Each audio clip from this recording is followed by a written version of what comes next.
Hello everyone, welcome to my channel. आज हम लोग इस वीडियो में कक्षा 3 की हिंदी की पाठ्यपुस्तक पंखुड़ी का पाठ 19 सुभाष चंद्र बोस पढ़ेंगे और उससे संबंधित प्रश्नोत्तर करेंगे। अगर चैनल पे नए हैं तो प्लीज़ चैनल को सब्सक्राइब कर लीजिए, बेल आइकन को प्रेस कर लीजिए ताकि आपको आने वाले सारे वीडियोस मिलते रहें। और अगर वीडियो अच्छा लगे तो लाइक, शेयर एंड कमेंट करना बिल्कुल ना भूलें। चलिए शुरू करते हैं। पाठ 19 सुभाष चंद्र बोस। कुछ वर्ष पहले भारत अंग्रेज़ों के अधीन था। पूरे देश में जगह जगह उनके शासन का विरोध हो रहा था। भारत को स्वतंत्र कराने के लिए अनेक लोगों ने अपना जीवन बलिदान कर दिया। सुभाष चंद्र बोस उनमें से एक थे। सुभाष चंद्र बोस का जन्म कटक में 23 जनवरी 1897 को हुआ था। यह स्थान उड़ीसा राज्य में है। उनके पिता सरकारी वकील थे। 5 वर्ष की उम्र से उनकी शिक्षा प्रारंभ हुई। वे पढ़ने में बहुत अच्छे थे, हमेशा कक्षा में प्रथम आते थे। बीए उत्तीर्ण होने के बाद सुभाष चंद्र बोस ने इंग्लैंड जाकर ICS की परीक्षा पास की। सरकारी नौकरी के लिए यह उस समय की सबसे कठिन परीक्षा मानी जाती थी।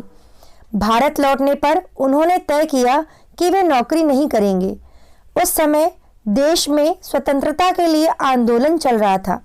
सुभाष चंद्र बोस ने गुलाम भारत को आज़ाद कराने का प्रण लेते हुए स्वतंत्रता आंदोलन में भाग लिया। सन 1938 में उन्हें भारतीय राष्ट्रीय कांग्रेस का अध्यक्ष चुना गया।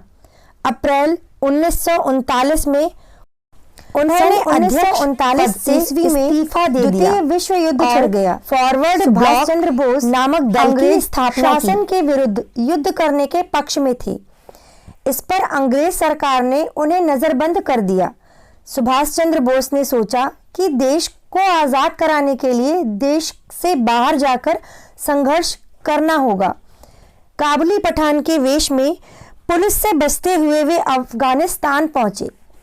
वहां से जर्मनी और फिर जापान गए। जापान से वह बर्मा, जिसे म्यांमार कहते हैं, म्यांमार आए, जहां उन्होंने भारतीय सैनिकों के सहयोग से ही बनी आज़ाद हिंद फौज का नेतृत्व किया। उन्होंने दिल्ली चलो का नारा दिया और जवानों से कहा, तुम मुझे खून दो, मैं तुम्हें आज़ादी दूंगा। उनका जय हिंद नारा बहुत प्रचलित हुआ।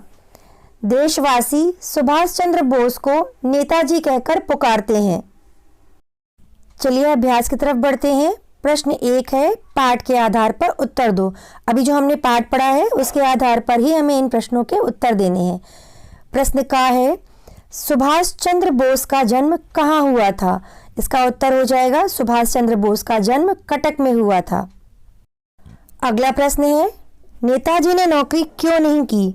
उत्तर हो जाएगा नेताजी ने नौकरी इसलिए नहीं की क्योंकि उन्होंने देश को आज़ाद कराने का संकल्प किया था। अगला है प्रश्न नंबर ग, सुभाष चंद्र बोस ने किस दल की स्थापना की? उत्तर हो जाएगा सुभाष चंद्र बोस ने फॉरवर्ड ब्लॉक की स्थापना की। अगला प्रश्न है, अंग्रेज सरकार ने सुभाष चंद्र बोस को नजरबंद क्यों किया? उत्तर हो जाएगा द्वितीय विश्व युद्ध के समय सुभाष चंद्र बोस अंग्रेजों के विरुद्ध युद्ध छेड़ने के पक्ष में थे, इसलिए अंग्रेजी सरकार ने उन्हें नजरबंद कर दिया। अगला प्रश्न है प्रश्न नंबर 2, सही जोड़ा बनाओ। तो बच्चों यहाँ पर साल दिए हुए हैं, सन दिए हैं और दूसरी तरफ कौन सी घटना घटी, उनको आपस में मिलाना है कि कौन से सन में कौन सी घटना घटी।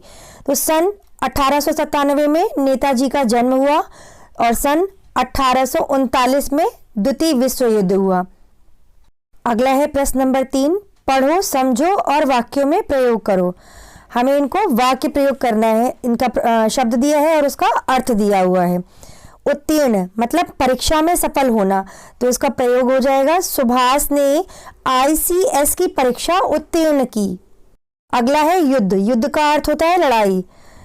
1939 में दूसरा विश्व युद्ध शुरू हुआ। अगला है आज़ाद, आज़ाद का अर्थ होता है स्वतंत्र। सुभाष ने देश को आज़ाद कराने का संकल्प लिया था। प्रण, प्रण का अर्थ होता है निश्चय। सुभाष ने देश को स्वतंत्र कराने का प्रण किया था। अगला है क्रांति, क्रांति का अर्थ है आंदोलन। नेताजी सुभाष चंद्र बोस क्रांति के प्रणेता थे। और अंतिम है आपका वेश, वेश का अर्थ होता है पहनावा, तो इसका प्रयोग हो जाएगा सुभाष पठान के वेश में अफगानिस्तान पहुंचे। तो इसमें मैंने जो प्रयोग किए हैं वो इसी पार्ट से रिलेटेड वाक्य बनाए हैं। आप लोग चाहें तो दूसरे वाक्य भी बना सकते हैं। प्रश्न नंबर 4 है विलोम शब्द लिखो। तो बच्चों यहाँ पर कुछ शब्द दिए हैं, उसके हमें विलोम शब्द मतलब विपरीत अर्थ वाले शब्द लिखने हैं।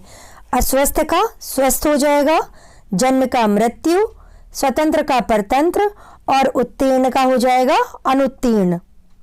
अगला प्रश्न है नंबर 5, पता करो। तो यहाँ पर कुछ प्रश्न दिए गए हैं, उनको आपको पता करके उसका उत्तर लिखना है।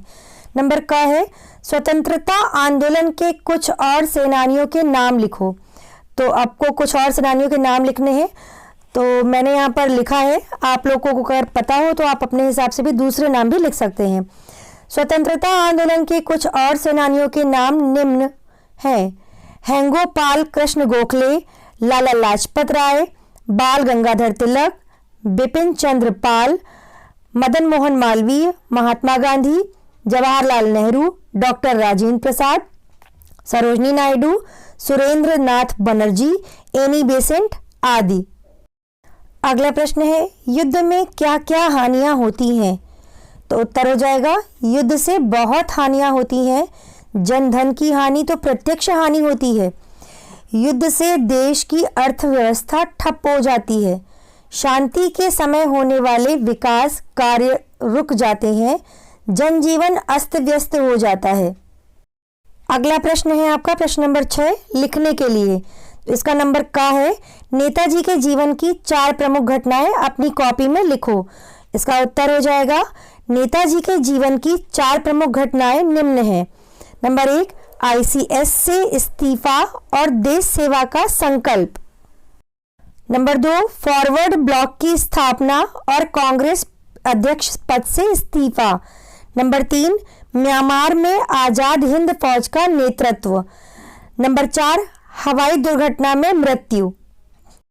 अगला है इसी का नंबर ख स्वतंत्र एक शब्द है, इसमें ता जोड़कर स्वतंत्रता बनता है। इस प्रकार नीचे दिए गए शब्दों में ता जोड़कर नए शब्द बनाओ।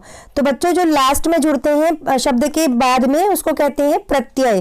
तो हमें ता प्रत्यय जोड़ करके नए शब्द बनाने हैं।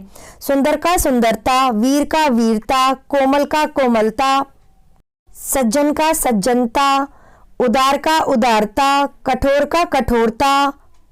अगला है नंबर ग उड़ीसा एक राज्य का नाम है। कुछ और राज्यों के नाम लिखो। तो उड़ीसा के अलावा अन्य राज्यों के नाम निम्न हैं: बिहार, पश्चिम बंगाल, असम, उत्तर प्रदेश, हरियाणा, राजस्थान, मध्य प्रदेश, कर्नाटक, महाराष्ट्र, गुजरात आदि। अगला और अंतिम प्रश्न है आपका कटक एक स्थान का नाम है। ऐसे ही 5 और स्थानों के नाम लिखो और उन स्थानों को नक्शे में ढूंढो।